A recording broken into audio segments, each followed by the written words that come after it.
The Earth has yet again made a revolution about the sun, but not so fast. If you subscribe to the idea of a flat Earth, then you'd believe that no such thing happened because the sun rotates in a circle around the sky. Humans have known for thousands of years that the planet is round, yet the belief in a flat Earth refuses to die.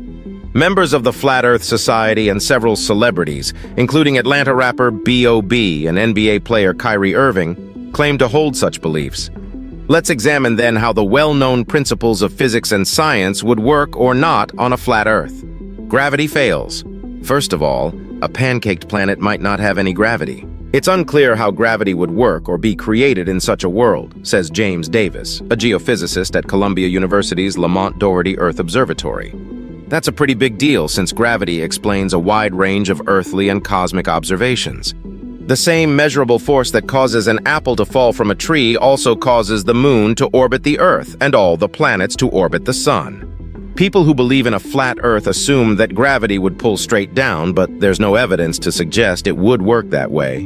What we know about gravity suggests it would pull toward the center of the disk. That means it would only pull straight down at one point on the center of the disk. As you got increasingly far from the center, gravity would tug more and more horizontally. This would have some strange impacts, like sucking all the water toward the center of the world and making trees and plants grow diagonally, since they develop in the opposite direction of gravity's pull. Solar problems.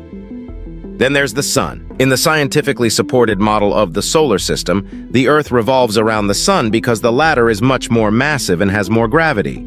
However, the Earth doesn't fall into the sun because it is traveling in an orbit. In other words, the sun's gravity isn't acting alone. The planet is also traveling in a direction perpendicular to the star's gravitational tug. If it were possible to switch off that gravity, the Earth would shoot away in a straight line and hightail it out of the solar system. Instead, the linear momentum and the sun's gravity combine, resulting in a circular orbit around the sun. The Flat Earth model places our planet at the center of the universe, but doesn't suggest that the sun orbits the Earth. Rather, the sun circles over the top side of the world like a carousel, broadcasting light and warmth downward like a desk lamp. Without the linear, perpendicular momentum that helps generate an orbit, it's unclear what force would keep the sun and moon hovering above the Earth, Davis says, instead of crashing into it. Likewise, in a flat world, satellites likely wouldn't be possible. How would they orbit a plane? There are a number of satellite missions that society depends on that just wouldn't work, Davis says. For this reason, he says, I cannot think of how GPS would work on a flat Earth. If the sun and moon just loop around one side of a flat Earth, there could presumably be a procession of days and nights. But it wouldn't explain seasons, eclipses, and many other phenomena. The sun would also presumably have to be smaller than Earth so as to not burn up or bump into our planet or the moon. However, we know the sun to be more than 100 times the diameter of the Earth. Removing heaven and Earth. Deep below ground, the solid core of the Earth generates the planet's magnetic field. But in a flat planet, that would have to be replaced by something else. Perhaps a flat sheet of liquid metal. That, however, wouldn't rotate in a way that creates a magnetic field. Without a magnetic field, charged particles from the sun would fry the planet. They could strip away the atmosphere, as they did after Mars lost its magnetic field, and the air and oceans would escape into space. Tectonic plate movement and seismicity depend on a round Earth because only on a sphere do all the plates fit together in a sensible way, Davis says. Movements of plates on one side of the Earth affect movements on the other. The areas of the Earth that create crust, like the mid-Atlantic ridge, are counterbalanced by places that consume crust, like subduction zones. On a flat Earth, none of this could be adequately explained. There'd also have to be an explanation for what happens to plates at the edge of the world. One could imagine they might fall off, but that would presumably jeopardize the proposed wall that prevents people from falling off the disc-shaped world. Perhaps one of the most glaring oddities is that the proposed map of the flat Earth is totally different. It places the Arctic at the center, while Antarctica forms an ice wall around the edges. In such a world, travel would look very different. Flying from Australia to certain parts of Antarctica would, for example, take forever. You'd have to travel over the Arctic and both Americas to get there. In addition, certain real-world feats such as traveling across Antarctica, which has been done many times, would be impossible. Falling flat. Contrary to popular belief, it's a misconception that many societies of serious educated people ever actually believed in the flat Earth theory. With extraordinary few exceptions, no educated person in the history of Western civilization from the 3rd century BC onward believed that the Earth was flat, historian Jeffrey Burton Russell noted in 1997. A round Earth appears at least as early as the 6th century BC with Pythagoras, who was followed by Aristotle, Euclid, and Aristarchus, among others, in observing that the Earth was a sphere. As the scientist and writer Stephen Jay Gould once wrote, the idea that many people, including the Spaniards and Christopher Columbus, believed the Earth to be flat was largely concocted by 19th century writers such as Washington Irving, Jean Latrone, and others. Latrone was an academic of strong anti-religious prejudices, who cleverly drew upon both to misrepresent the Church Fathers and their medieval successors as believing in a flat Earth, Russell noted. In any case, while it's fun to imagine counterfactual scenarios, science proceeds by coming up with theories to explain observations. When it comes to these theories, the simpler the better, Davis says. The flat Earth idea, however, clearly begins with the idea that the planet is planar, and then attempts to twist other observations to its benefit.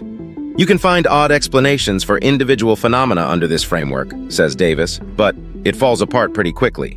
Different locations on Earth experience seasons at different times. Ever notice how the summer in the United States corresponds to winter in Australia? Or how winter in Italy lines up with summer in Argentina? This is because the sun's rays, which are almost perfectly parallel, strike Earth at different angles during different parts of the year. If the Earth were flat, the sun's rays would always come in at the same angle, meaning that the USA, Australia, Italy, and Argentina would all experience the seasons the same exact way. The flat Earth idea can't explain this. Different stars are visible from different latitudes. Look up at the night sky from a very high northern latitude location, and you'll see the Big and Little Dippers, the bright orange giant Arcturus, and the Pleiades, among other sights. Yet if you head to the South Pole, none of these celestial sights are visible, but you can see Alpha Centauri, the Magellanic Clouds, and the Southern Cross, all of which are never visible to most Northern Hemisphere skywatchers. If the Earth were flat, everyone on the night side of the Earth would see the same sky. This is another observation that the flat Earth can't account for. Sunsets and sunrises happen at different times depending on your longitude. If the Earth were flat, then someone in New York and someone in Los Angeles would see the sun rise and set at exactly the same time as one another.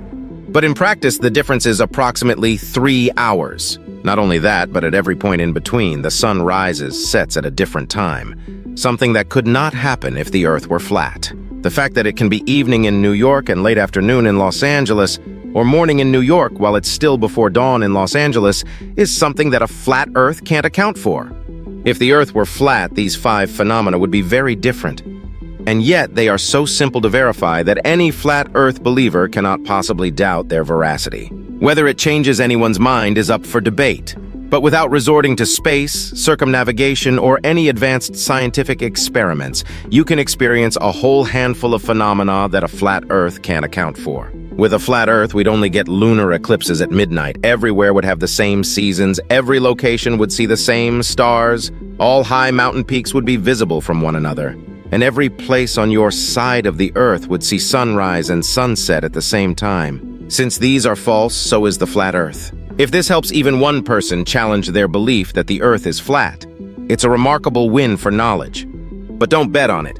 Like the old saying goes, you can't reason someone out of a position they didn't reason themselves into. Thanks for watching. To stay updated on the latest discoveries, make sure to subscribe to my channel and turn on notifications.